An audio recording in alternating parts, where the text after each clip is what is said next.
तो आइए अब एक बार नज़र दौड़ाते हैं प्रतिबल विकृति वक्र पर। इस चैप्टर का मोस्ट इंपॉर्टेंट टॉपिक है।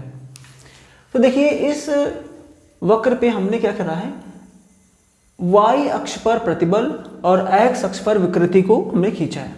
तो जैसे जैसे हम विकृति बढ़ाते चले जा रहे हैं एक तार के लिए, एक तार हमने मान लेते हैं ऐसा कोई तार था यहाँ से, और इस पर हमने भार बढ़ाते चले जाना, यहाँ पर भार बढ़ाते चले जा रहे हैं तो ये खिंचता चला जा रहा है। तो इसके एकांक क्षेत्रफल पर, यानी कि तार मान लेते अगर मोटा है इस तरीके से, अगर ऐसा होता तो ये जो क्षेत्रफल है और नीचे की ओर जो भार W लग रहा है तो W/A, तो W/A को हमने यहाँ पर रखा है और इस पर उत्पन्न हुई विकृति यानी कि लंबाई में जो परिवर्तन हो रहा है उसको हमने x अक्ष पर रख दिया और एक ग्राफ खींचा है। तो देखो हमें क्या मिला है, इस तरीके से, ये नीले रंग से जो आपको दिख रहा है इस तरीके से हमको एक ग्राफ मिला है। इसके अलग अलग बिंदुओं को अलग अलग तरीके से हम समझेंगे। तो सबसे पहले हम देखते हैं यहाँ O से लेकर के A तक एक बिल्कुल सीधी रेखा मिली है, बिल्कुल सीधी रेखा मिली है। तो ये क्या है, ये है हमारा प्रत्यास्थ आचरण। यहाँ पर जो प्रतिबल है वो विकृति के समानुपाती है, जो प्रतिबल है वो विकृति के समानुपाती है, जो बिल्कुल वैसे ही हो रहा है जैसे हुक का नियम है। तो सबसे पहले देखते हैं OA, प्रत्यास्थ आचरण दिखाया जा रहा है और यहाँ पर हुक का नियम लागू होता है, अर्थात जो स्ट्रेस है और स्ट्रेन दोनों समानुपाती है, यानी कि सिग्मा बराबर K एप्सिलॉन। तो यहाँ पर हुक का नियम लागू होता है A तक। अब AB के लिए देखते हैं, A से B के लिए प्रत्यास्थ आचरण तो यहाँ भी नज़र आ रहा है, यानी कि इस स्थिति में क्या था, O से A के लिए अगर हम जो ये बल W लगा रहे थे इसको हटा देंगे तो जो तार था वो अपनी प्रारंभिक स्थिति में वापस लौट जाएगा। यानी कि अगर मान लेते हैं 1 मीटर लंबी छड़ थी, उसमें भार लटकाया और उसमें 10 मिलीमीटर यानी कि 1 सेंटीमीटर की मान लेते उसमें वृद्धि हो गई है, तो भार हटाने के बाद वो पुनः से 1 सेंटीमीटर की जो वृद्धि हुई थी वो हट जाएगी और तार हमारा पुनः 1 मीटर का हो जाएगा। ठीक, तो ये चीज़ है। अब A से B के लिए यहाँ पर देखेंगे, यहाँ पर प्रतिबल और विकृति समानुपाती नहीं है, देख लें, इसलिए सीधी रेखा नहीं है, थोड़ा सा तिरछा हो गया है। तो प्रतिबल और विकृति समानुपाती नहीं है, लेकिन यहाँ भी प्रत्यारोपित बल हटा लेने पर तार अपनी प्रारंभिक स्थिति को प्राप्त कर लेता है। यानी कि इस स्थिति में भी अगर हम भार हटा लें तो तार पुनः अपनी प्रारंभिक अवस्था में वापस लौट जाएगा। तो ये दोनों स्थितियाँ हो गई OA और AB तक। अब B पर जो प्रतिबल होता है उसी को हम कहते हैं पराभव सामर्थ्य, यील्ड पॉइंट। यानी कि इसके अब बाहर अगर चले गए तो फिर उसमें स्थायी विरूपण हो जाएगा। यानी कि अगर 1 सेंटीमीटर की जो वृद्धि हुई थी, अगर यील्ड पॉइंट से ज़्यादा कर देंगे तो वो हमेशा बनी ही रहेगी, वो कम नहीं होने वाली फिर। ठीक, तो अब हम देखते हैं B से D के लिए। तो यहाँ पर कैसा आचरण होगा, प्लास्टिक। तो मैंने शुरुआत में ही पढ़ाया था प्लास्टिक आचरण, प्लास्टिसिटी। तो प्लास्टिसिटी क्या थी, जब जैसे कीचड़ है, गीली मिट्टी है, उसमें बाहरी विरूपक बल लगाएंगे तो उसको हमेशा के लिए उसकी आकार और आकृति को बदल देगा। तो यही चीज़ यहाँ पर हो रही है B से D के लिए। अगर हम उसमें और ज़्यादा विकृति उत्पन्न करेंगे तो उसमें और ज़्यादा प्रतिबल बढ़ेगा। तो B और D के लिए अगर B से ज़्यादा प्रतिबल लगा देंगे तो तार हमेशा के लिए बढ़ जाएगा, हमेशा के लिए खिंच जाएगा। तो ये हमारा यहाँ से यहाँ तक के लिए, इसी को हम कहते हैं इसका प्लास्टिक आचरण।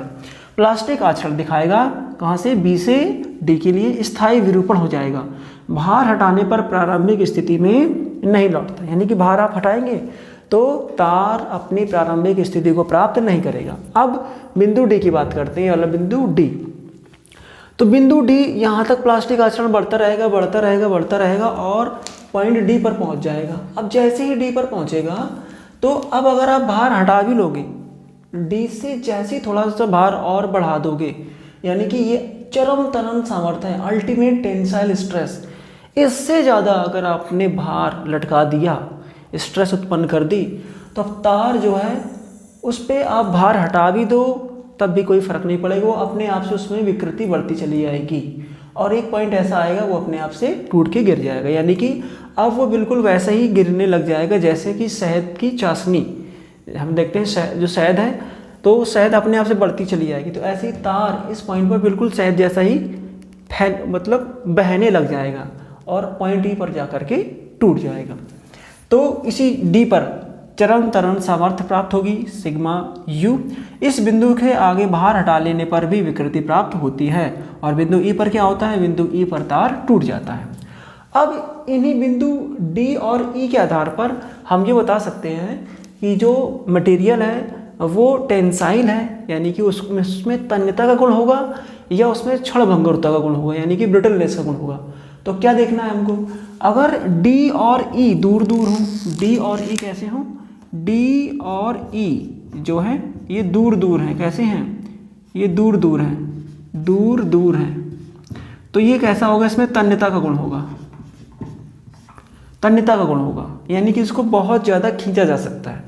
लेकिन अगर डी और ई क्या है, पास पास हैं, ये पास पास हैं, तो इसमें क्षणभंगुरता का गुण होगा, क्षणभंगुरता, इसी को हम कहते हैं ब्रिटलनेस।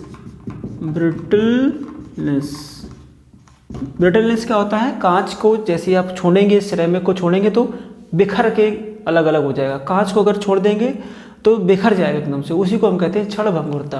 तो इस कर्व को देख करके हम बता सकते हैं कि जो मटेरियल है वो तन्य होगा या क्षणभंगुर होगा। तो इस तरीके से हमने प्रतिबल विकृति वक्र को समझ लिया है। अब इसके आगे हमको पढ़ना है, हमने पढ़ा था कि के को पढ़ना है हमको, यानी प्रत्यास्थता गुणांक को पढ़ना। तो 3 प्रत्यास्थता गुणांक हमको पढ़नी पड़ेंगी। तो प्रत्यास्थता गुणांक कहाँ पर परिभाषित होता है, केवल ओ से ए के लिए, यानी कि वो क्षेत्र जहाँ पर हुक का नियम लागू होता है वहाँ पर हम प्रत्यास्थता गुणांक को पढ़ सकते हैं। तो चलिए अब हम आगे प्रत्यास्थता गुणांक का अध्ययन करते हैं। ऐसे मटेरियल पढ़े हैं जिनमें हुक का नियम किसी न किसी रेंज तक लागू होता है, लेकिन अब कुछ मटेरियल ऐसे भी होते हैं जिसमें हुक का नियम बिल्कुल भी लागू नहीं होता। जैसा कि हमने हुक के नियम में पढ़ा था कि हुक का नियम सभी पदार्थों पर लागू नहीं होता है। तो ऐसे ही कुछ पदार्थ होते हैं जिनको हम कहते हैं प्रत्यास्थालक, इलास्टोमर्स। तो ऐसे पदार्थ जिनको उनकी लंबाई से कई गुना तक खींचा जा सके और बाहरी जो बल है उसको हटा देने पर वो पुनः अपनी प्रारंभिक स्थिति पर वापस लौट आते हैं, तो उनको हम कहते हैं प्रत्यास्थालक। जैसे रबड़, जैसे हमारा क्या होता है, जैसे रबड़, रबड़, तो रबड़ को कई गुना हम खींचेंगे और छोड़ देंगे तो पुनः अपनी प्रारंभिक स्थिति में वापस लौट आएगा। ऐसे ही महाधमनी होती है हमारे शरीर में, जो महाधमनी है, महाधमनी हो गई, हमारी नसें भी इलास्टोमर की तरह ही काम करती हैं, इसको कई गुना खींचा जा सकता है। अगर ऐसा ना हो तो थोड़ा सा अवरोध पड़ने पर ही ये क्या हो जाएगी, ये फट भी सकती है।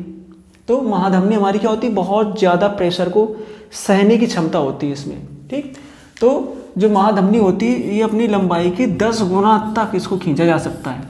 उसी का ये ग्राफ यहाँ पर दर्शाया गया। तो देखो यहाँ पर क्या है, यहाँ पर कहीं भी जो प्रतिबल है वो विकृति के समानुपाती नहीं है, लेकिन फिर भी ये क्या है, इलास्टिक बिहेवियर दर्शा रहा है। इलास्टिक बिहेवियर क्या होता है कि बाहरी जो बल है उसको हटा लेने के बाद भी जो वस्तु है वो अपने प्रारंभिक आकार में वापस लौट आती है, ठीक।